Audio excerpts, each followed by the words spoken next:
Assalamualaikum warahmatullahi wabarakatuh. Bismillah, alhamdulillah, wassalatu wassalamu ala rasulillah, la haula wala quwata illa billah, amma ba'du. Pemirsa yang budiman, dalam kehidupan sehari-hari terkadang perkataan yang kita sampaikan, mungkin perbuatan yang kita sampaikan pada orang lain yang kita pikir itu ringan saja atau guyonan, ternyata itu bisa sangat menyakitkan bagi orang lain. Ada sebuah kisah yang terjadi pada sahabat, yaitu antara Bilal bin Rabah dan Abu Dzar Al-Ghifari.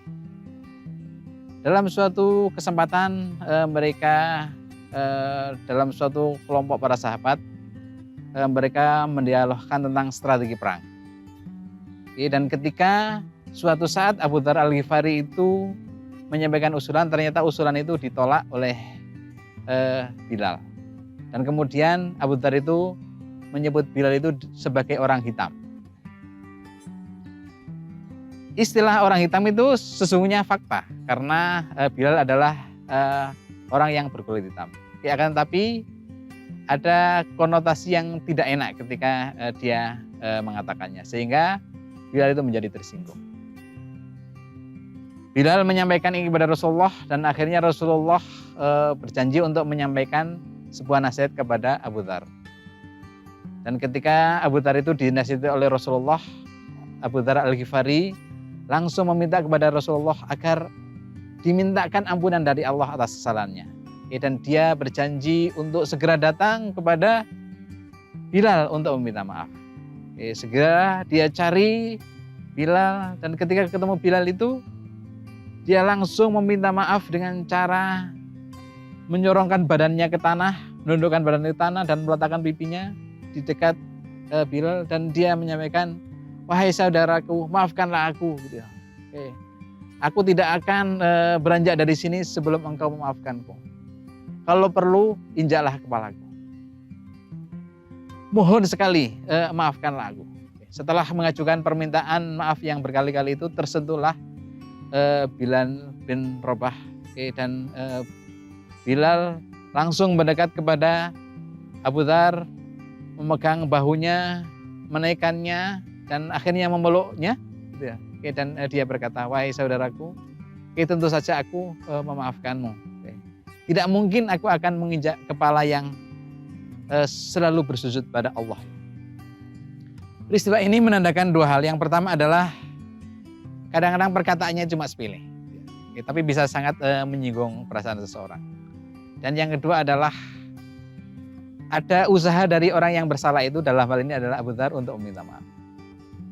Nah, saudara sekalian, permintaan maaf ini sangat penting agar kata-kata yang menyakitkan atau perbuatan yang menyakitkan itu tidak menjadi benih yang merusak.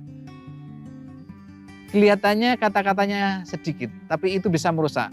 Apalagi kalau orang yang menjadi korban itu, kalau orang yang disakiti itu menyebarkannya kepada orang lain, sehingga menjadi kebencian bersama. Bahkan mungkin sasarannya itu tidak hanya kita, seseorang, akan tetapi kelompok kita. Sehingga dalam kehidupan nyata ini ada kebencian kelompok satu terhadap kelompok yang lain. Dari bangsa satu ke bangsa yang lain. Tentu saja kerusakan yang ditimbulkan oleh kebencian itu sangat besar. Oleh karena itu, Rasulullah SAW memberikan nasihat pada kita agar kita segera minta dihalalkan kalau kita melakukan kesalahan. Rasulullah SAW bersabda, "Barang siapa melakukan kezaliman terhadap saudaranya, baik menyangkut kehormatannya atau sesuatu yang lain, maka hendaklah ia minta dihalalkan darinya hari ini juga, sebelum dinar dan dirham tidak berguna lagi, yaitu hari kiamat." Yang hari kiamat itu bisa dalam pengertian hari kiamat besar yang meliputi segala alam semesta ini, dan hari kiamat kecil, yaitu ketika seseorang meninggal dunia. Nah, dari sini jelas bahwa Rasulullah melalui sebuah hadis yang diriwayatkan oleh Bukhari ini menganjurkan kepada kita agar kita itu meminta maaf pada orang lain. Meminta maaf pada orang lain bisa kita lakukan setiap saat, tentu saja lebih cepat lebih baik. Sebenarnya kita beruntung karena ada Hari Raya Idul Fitri. itu membuat kita lebih ringan untuk melakukannya. Nah, tapi itu hanya sebuah cara, dan cara yang lain kalau kita meminta maaf adalah dengan cara kita menyampaikannya ke publik. Kita menyampaikan tidak pada orang per orang, akan tetapi pada banyak orang, langsung atau melalui media.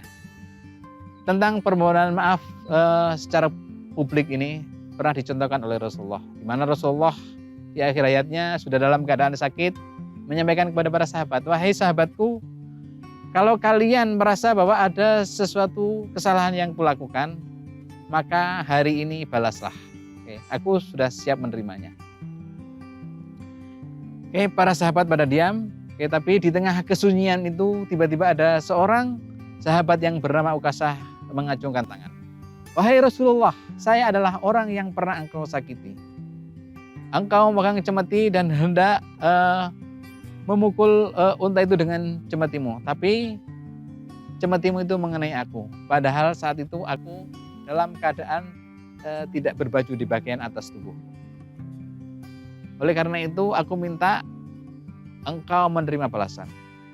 Dan ini membuat para sahabat geger. Gitu ya. Bagaimana mungkin seorang sahabat yang katanya mencintai Rasulullah, akan tetapi dia mau membalas sakit fisik yang pernah dilakukan oleh Rasulullah secara tidak sengaja. Tapi Rasulullah tidak menghalanginya. Pada waktu itu Abu Bakar radhiyallahu an itu mencoba untuk mengganti pembalasan yang dilakukan oleh Ukasah itu. Wahai Ukasah, balaslah aku. Oke, karena aku adalah orang yang mencintai Rasulullah. Tapi ditolak oleh Ukasah. Sahabat yang lain juga demikian. Bahkan dua cucu Rasulullah itu mengatakan bahwa kami adalah cucu-cucu Rasulullah yang sangat disayang Rasulullah. Kami siap menggantikan beliau. Tapi Ukasah pun tidak mau untuk melakukannya. Kemudian Rasulullah minta kepada para sahabat itu untuk menyingkir dan membiarkan Ukasah untuk membalasnya. Ukasah mendatangi Rasulullah dan minta Rasulullah untuk turun dari mimbar, dan akhirnya Rasulullah duduk di sebuah kursi yang ada dekat mimbar itu. Oke. Dan kemudian setelah itu Rasulullah membuka bajunya, dan segera saja Ukasah itu melepas cemetinya dan segera mendatangi Rasulullah, memeluk Rasulullah. Wahai Rasulullah, bagaimana mungkin aku menyakitimu? Karena aku sangat mencintaimu. Aku ingin memperoleh kesempatan di mana kulitku menyentuh kulitmu. Karena kulitmu adalah kulit yang tidak pernah disentuh oleh api neraka. Aku sangat takut dengan api neraka, dan aku berharap bahwa dengan cara ini Allah akan memaafkanku dan membebaskanku dari neraka. Nah, kemudian Ukasah disebut oleh Rasulullah sebagai orang yang ahli surga. Nah, dari cerita ini mungkin kita bisa lihat bahwa Rasulullah SAW itu mengajukan permintaan maaf kepada banyak orang, dan itu saya kira bisa kita lakukan pada hari ini, pada dekade ini, pada era ini, yang itu tujuannya adalah untuk memutus mata rantai keburukan itu terus menyebar menjadi dendam, yang dendam itu akan menimbulkan berbagai macam kerusakan. Demikian, Assalamualaikum warahmatullahi wabarakatuh.